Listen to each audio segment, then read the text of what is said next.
talk to us about enhanced recovery pathway in bariatric surgery, Dr. Ahmad from United Kingdom. Thank you very much, Sultan and the ASMBS for giving me the opportunity to present sort of a system that we've used or a process for the last year or so on enhanced recovery after bariatric surgery.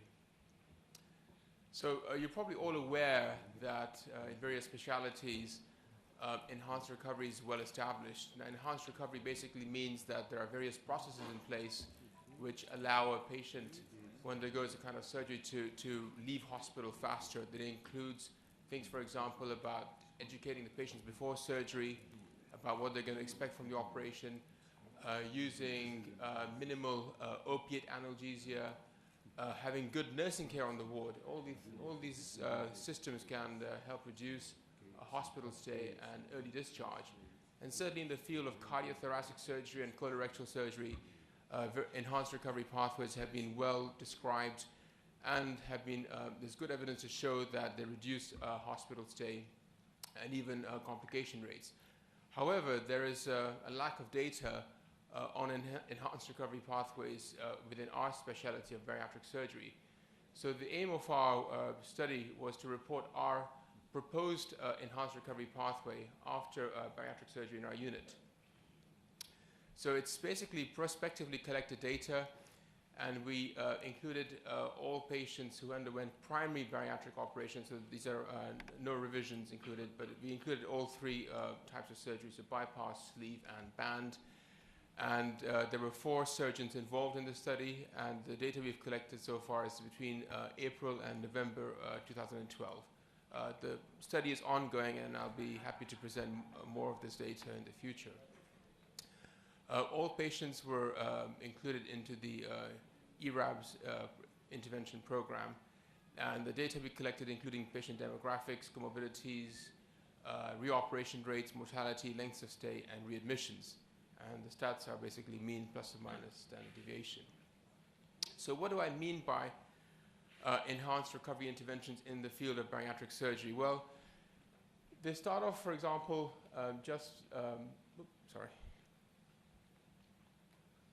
They start with seeing the patients in a one-stop clinic. That includes education with a nurse specialist.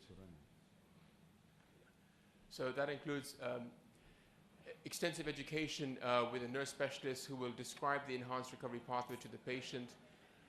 Patients are they're allowed to drink up till about 1 hour before surgery. We give them a 6-hour fast for solids, but only 1 hour fluids, so they can drink up to 1 hour before the surgery.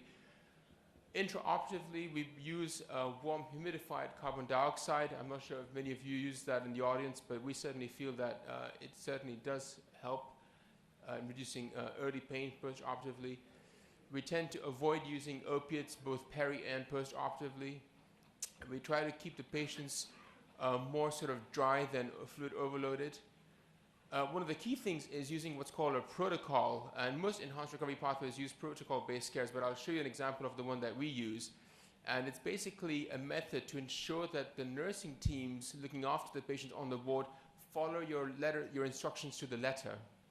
The key point, of course, is early mobilization after the operation. So all patients are walked within 4 hours after the operation.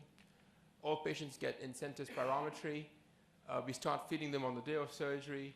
We give them prokinetics and laxatives, prokinetics especially for the sleeve gastrectomies who will have a degree of antral stunning.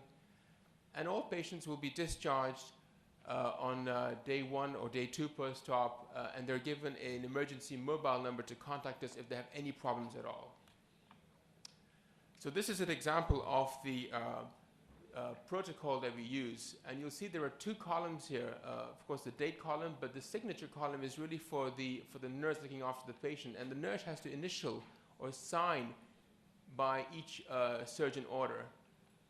Now this, of course, is common practice in the US, but less common in Europe, and certainly wasn't occurring in the UK. And this is really one of the key factors in an enhanced recovery pathway is to have protocols such as these, and I'm happy to share these with you if anybody's interested. So here are our results. So in the cohort that we've studied, there are 200 patients. Majority are female. Mean age was 46%. And this is the breakdown of the operations. So in the UK, the bypass is still the predominant bariatric operation. The comorbidities were hypertension in about 44% of our cohort, diabetes in 37% of our cohort, and sleep apnea in 25%. And about 10% had limited mobility from arthritis and other joint problems. The results of our surgery, these are post-operative complications at 30 days, 4.5%, which matches up with the labs data. The commonest things are things like chest infections. We had one DVT which turned into a fatal PE, which I'll describe in a second. One episode of a post-operative bleed, which was managed conservatively. And one renal transplant patient, a patient who had chronic renal failure already from diabetes, went into acute on chronic renal failure, but then recovered fully from it. There were no anastomotic leaks or staple line leads from any of the bypass or sleeve patients. We had one patient who needed a re-op after surgery. This was for a patient who had a sleeve gastrectomy and developed a tachycardia on day one post-op, and we have a very low threshold for reoperating or relaparoscoping anybody who has tachycardia. So we took him back, but could not really find anything wrong. And as I mentioned before, unfortunately in the series we had one death, which was from a massive PE, which occurred 36 hours after a patient undergoing a sleeve gastrectomy who had had previous DVTs and PEs, but who had been placed pre-op with an IVC filter and had also received DVT prophylaxis with low molecular weight heparin, but despite all our interventions, unfortunately still had a massive PE. And these are our hospital outcomes. So our mean lengths of stay with a band, well, of course, the day cases anyway, so there's no surprises there. With the bypass and sleeve, really what I would like to draw your attention to is discharge on the first operative day. So our rate of discharge on the first post-op day for a bypass was actually 43%, and for a sleeve gastrectomy was 31%. So a lot of people would say that a sleeve is a lesser or less stressful operation for a patient than a bypass, but of course with a sleeve, certainly I find, because I staple quite close to the pylorus, that a lot of them will get nausea and vomiting, and that's probably the reason why the rate of discharge on day one with a sleeve is slightly lower than the rate of discharge on day one after a bypass, who often have fewer upper GI symptoms post-op. And our readmission rates, as previously mentioned, was 4.5%, and these are the reasons for readmission. Post-operative non-specific abdominal pain is the main reason, really, and none of these were just brought into hospital for monitoring, investigations with CT scanning and discharged home. One patient had constipation. One patient developed a bit of diarrhea from drinking milk, and that's because, as you know, with bypass you can develop early lactose intolerance. And then, of course, we had one case of a DVT after failed removal of an IVC filter.